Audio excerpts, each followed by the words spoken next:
Call me by my name. I will be on the front line. That is what I promised you, Barbados Labour Party. That is what I promised you, the good people of this country. And I have not retreated from that position. As John King said to you, if I was a different person, with all the things that I came and I found in the Ministry of Education, and with all the things that I have just gone through over the last year, I would have run for cover. But I promised you, at every single meeting, every single interaction, under the leadership of Mia Amor Motley, that as Jeffrey Bostic said, there wasn't going to be no retreat and no surrender. Y'all put us here to do a job.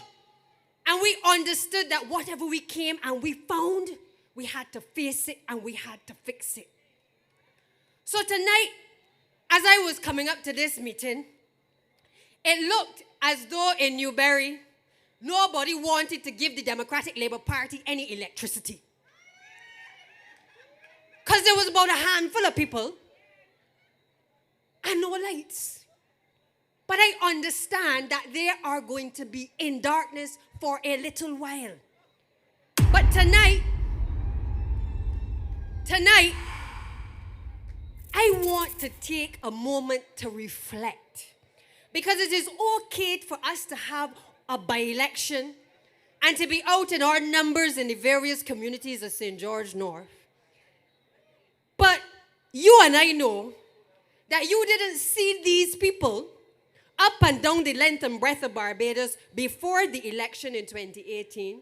And you certainly didn't see them over the course of the last few months either. Many of them told you they ain't coming back. They want to see you done with elective politics. Even in my own ministry, the Ministry of Education, just after a few days of the general election, the minister, the former minister, told the people of this country, he ain't coming back. He on a journey. He got other things to do.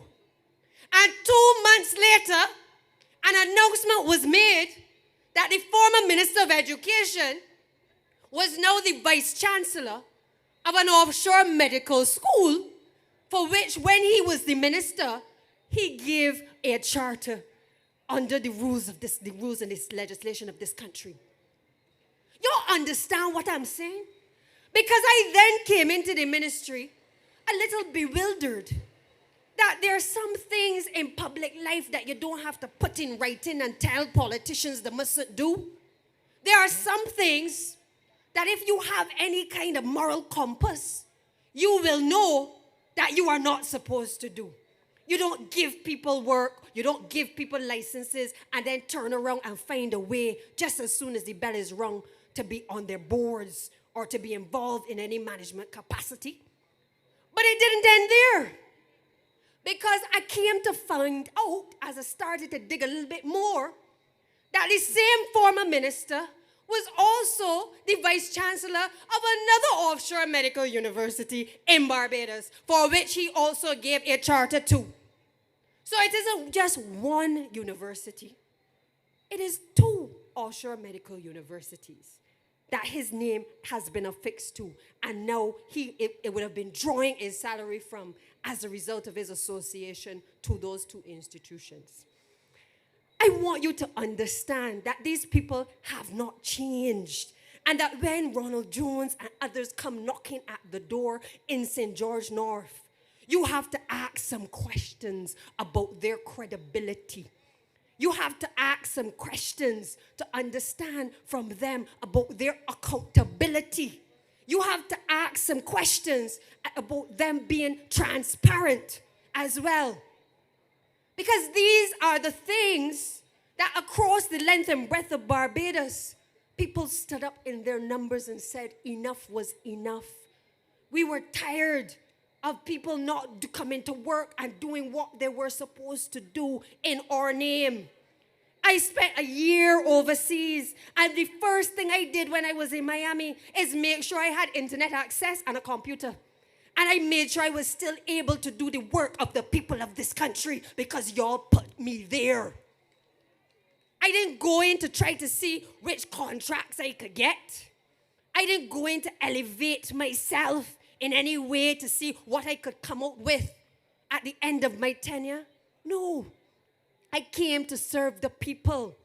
And I want you to understand, because the importance of what the former minister has done in relation to education. You have made a mockery of the position of minister of education, because everybody feel now that Barbados is a free-for-all, that every minister on the take.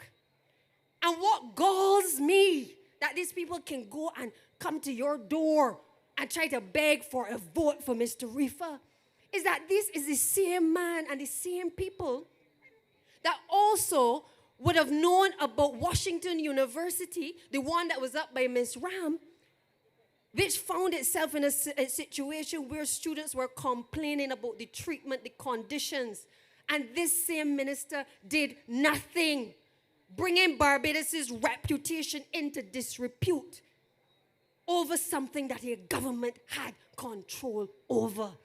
But you know what? If they will treat our people the way they did, they will treat other people like that with that scant disregard. Now, I want to tell you that if the former minister had spent more time in his ministry, he would also have understood that on coming to office for me, I should have had a platform on which to be able to kick off the complete projects that he had started. But instead, what did I find? There was a period where when I came to the Ministry of Education that I began to feel like I was the minister of school closures. Because all I was doing was closing schools because of bees, bats, rats, mice, dogs, cats, everything, environmental issues. That is all I was doing. Water was going off. The roofs were leaking. Y'all understand what we inherited? And I had to step back because I said to myself, the people of this country, the young people of this country deserve better. Our teachers deserve to be in an environment where not only they can teach, but also where children have the ability and the capacity to be able to learn as well. How do you learn in a classroom where it is leaking? How do you send your children off to school knowing that sometimes your own conditions may not be that good, but when they get to school and they have to use the bathroom, they too find themselves in a situation where the bathrooms are not in a good condition? I saw bathrooms in this country when I took up office where young women, young ladies in this country had toilet facilities where there were no cubicles separating toilets one from each other. And the last administration saw nothing wrong with that. I came to office and I realized, but we just responding to all these emergency situations. Every time there's an issue, people complain, and all of a sudden you can find the money to pick up, to go to put out the fire. And I said, no, something is wrong with that. That is not what my leader taught me. So I started to dig a little deeper to try to understand what it is that I had really inherited. And I recognized that a few years before, back in 2012, the Democratic Labour Party attempted to build on what many of you know as EduTech. They call this program ESEC 2. They wanted to build on what our Prime Minister did with EduTech. And they identified a number of schools across this country that needed renovations. In some cases, some of them needed to be rebuilt. In some cases, they needed to build additional classrooms. And they proceeded to start discussions with the Caribbean Development Bank for the purpose of borrowing $70 million. I want you to understand, $70 million. Of which there were two components. One was a civil works component, for which you would have been able to see a number of the repairs done across the school plants. And the other component was teacher training. Both necessary, Because having built out the technology under EduTech, you had to make sure that you had all the Wi-Fi connectivity. You had to make sure that you had all of the school plans in order. And you had to make sure that your teachers were in a position to teach in the classroom. So no issues with them going after $70 million. But out of that $70 million, $64 million was the component that would have guaranteed that a number of our schools across this island would have also had a full rebuild or renovations being done to them. Out of that $64 million, there was supposed to be a new secondary school as well. Have y'all seen the new secondary school? Because when we came to office, there was no new secondary school. There was no more money because the Democratic Labour Party lost the opportunity to be able to secure the financing for the $64 million from the Caribbean Development Bank. I want y'all to digest what I am saying tonight. Because I want you to understand that when you hear them say the Minister of Education ain't open the schools on time and the Minister of Education gonna close another school, I don't do it because I want to do it. I do it because I understand what I have inherited, and I have a responsibility to look after the safety of the people of this country, and in particular our children and our teachers. I do it because I understand what I inherited. But unlike the last administration that would complain and point the finger, this administration don't just point the finger. We tell you how we are going to fix the problem as well. So I set about to find out what were all the problems across the schools, what are all the environmental issues, what are all the leaky faucets that want fixing, all the doors that need replacing, everything. And we were able, with the assistance of the IDB, to start a program of doing audits of our secondary schools, so that we understood what the structural issues were with the school plans. Because having lost this $70 million, we now got to start again to be able to go after international financing in order to be able to assist us. Otherwise, it is going to break the back of the Treasury trying to repair every single school across this country. And many of you know what I'm talking about. It is hurtful to know that these people can come knocking at your door in this constituency and begging for a vote. It is disrespectful that even the candidate who is running has not collided yet with the fact that the Democratic Labour Party record is not one to even represent or want to even give any kind of credibility to. But they want you to believe that we got all these problems in our educational system all of a sudden. That the Labour Party is presiding over these things. Well, yes, we're presiding, but we also are fixing. And I want you, because you are the foot soldiers, you are the people in the communities who have to be able to articulate and to let people know what the Barbados Labour Party has been doing. And I want to take a few moments to tell you, because it is easy for the Democratic Labour Party to gallop along, making you believe that nothing is being done. Since we came to office, and since highlighting the number of the issues that exist within the primary and the secondary school plans, we were able, first of all, because we went external before we came internal, we got some money from UNICEF, $500,000, to be able to install water tanks across a number of our schools, 18 schools, primary and secondary schools. In St. George, Workman's Primary, St. George Secondary, St. George Primary, St. Jude's Primary School were all allocated with water tanks under that program. We didn't say we picking and choosing which constituency get. Well, we got all. So we're going to fix all. As many as we can, we're going to fix. We didn't pick and choose. We also, in an effort to improve the conditions of the bathroom facilities, which I've highlighted to you, were a total mess in this country across our school plans. We said we would put in place a disaster preparedness initiative. And under that initiative, it was twofold. We're fixing the schools because we understand the need for that. But we also understand that when we have a natural disaster, we all, at some point in time, see people going to the shelters, which are also schools. And therefore, we have a responsibility to make sure that we put our schools in a position where if people have to go to the schools, that they are comfortable as well. We put $2 million into our bathroom renovations. We also took up government funds and put $1.48 million into 61 primary and secondary schools to make sure that they have the installation of water tanks.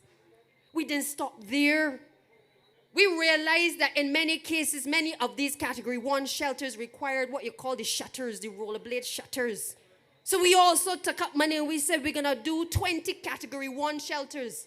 And we're going to spend another $855,000 on that. All of them today have been completed. All 20 have been completed. And I want to tell you that we're not stopping there either, because we are also looking at being able to expand to a number of other locations, about 9 that we have identified, because we understand that the safety of our people is critical, especially in a natural disaster. If funds are available, I know that the Honorable Prime Minister and the Ministry of Finance will allocate the funds necessary to be able to put that program in place. But we didn't stop there. We've put generators and fuel storage tanks across 21 Category 1 emergency shelters in this country. 11 of those 21 have been completed at a cost of $2.6 million. So in the event of a disaster, in the event of a shutdown, you have power at a number of our Category 1 shelters. We didn't stop there. We also made provision for the installation of 12 portable water tanks at both the Category 1 and the Category 2 emergency shelters at the cost of $291,000. We also made sure that we put more money into the bathrooms, because at the end of the day, we understand the responsibility to our students and to this country. When you look at what the Barbados Labour Party has spent in relation to our schools, I am proud to stand here as minister and to say that I have a political leader, a prime minister of this country, that every time I knock on her door and I say, Madam Prime Minister, you got to respond to the call of the students and the teachers of this country. She finds a little money in the kitty to put there to be able to assist the Ministry of Education, because she understands at her core the importance of education in this country. We had budgeted $3.6 million in 2018, 2019 when we came in. That's what was left for us to spend on what is called the domestic summer programs, the improvement to the primary schools. When I talked to the Prime Minister and we realized what was going on, she put in an extra set of money, which took us up to $5 million. A total of $8.6 million, of which $5 million would have gone to the disaster management program. 2019-2020, we started with $3.2 million in the budget. This was topped up to $5.7 million, of which we ended up spending $5.4 million. The Democratic Labour Party never spent that amount of money on our school plants in the 10 years in which they were in office. Then there was a school called St. Giles Primary. Many of you may be familiar with it. Many of you may be old scholars of the school. They had a proposal to fix the roof of the Coral Storm building, the main building at St. Giles, at a cost of $250,000. Well, you know, I come up in construction. I understand real estate. I understand that you can't take off a roof off of a soft stone building and expect that you can put it back on without spending a little bit more money. So we went in to visit the school and realized that these people had to be out of their mind, because what you were doing was failing to recognize that the building was termite infested, that the students had no stage on which they could perform or have prayers. There were no proper facilities because the termite infestation had taken over the entire facility, but all they were concerned about was a roof. And this minister said, no, that is not what we came to office to do. We came to office to improve the lives of our people. And if it would have cost 250,000 or what they then revised as 350,000, we ended up spending $1 million on the St. Giles Primary School, and they have a beautiful, fantastic building that all of the students now can fit within the assembly hall. That is what the Barbados Labour Party will do. That is what we promised you we will do, and that is what we have done. I want to talk to you about St. George Secondary. I told you at the last meeting we spent over $1 million there. And why? Because I recognize that a lot of times the children at the bottom of our newer secondary schools never get the resources that are necessary to be able to lift them up. And it got to stop under this administration. It got to stop under this minister. Because we got to put the resources to the schools which have been deprived for years by a wicked Democratic Labour Party administration. We have said we are going to beautify the schools. You have seen across many of the schools, we start to add color, start to add life. If I had my way, I would paint them all red. We start to do it because we understand that color matters. That it makes people feel better about themselves. And equally, it makes children going into a school feel good. It makes teachers feel good about going into a learning environment. So what did we decide we were going to do next? We said we needed money to do some of the electrical upgrades that the same Democratic Labour Party administration had not done for the last 10 years. They understood what the problems were, And I want that when Floyd Riffer and the rest of the Democratic Labour Party team come knocking at your door, that you ask them, what did they do with the money? Why did they not spend the money on education? A party that came out of the bosom, boasting of education through the Right Excellent Errol Walton Barrow, but yet cannot find it necessary to be able to put major resources behind education. But don't start me, because this is the same government that no longer resembles what it started out looking like. They don't even remember the legacy of Errol Barrow. They don't. I recall having a conversation with former Prime Minister Stewart, and he told me, Santia, he said, Barrow said education was to be free, but he didn't say it was going to be free forever. And that was the basis upon which the Democratic Labour Party took the view that they could take away from poor people, middle-class people in this country the opportunity to go to the University of the West Indies to get a tertiary education. They took that away from us. But this Barbados Labour Party administration gave it back to you within the first 6 months of office so that your children and future generations of this country could enjoy the opportunity to have a decent education. Because we know that education is what lifts our people out of poverty. We said we're going to do electrical upgrades. We said we're going to spend $4.4 million. We got it lined up there. The Prime Minister done put it aside for the Ministry of Education. The only thing stopping us is that we're back in school. But we're going to do it because we understand our responsibility to our people. We are in a COVID-19 environment. We could have been prepared for this day where we had to see our children having to use devices. If the Democratic Labour Party understood the vision of the Prime Minister when she was Minister of Education in relation to EduTech, to put technology into the hands of our people, if they only understood it, if they could only smell it, they would appreciate the vision that was hers.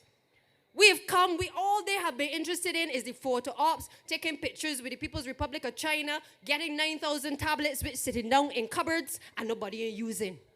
That's what they were interested in. We have said as a government that we are going to invest in this environment the sum of $14 million to be able to put into the hands of our students and our teachers 21,385 devices. 21,385 devices, because we understand that every child don't have a device. Parents are struggling and they may not be able to afford it.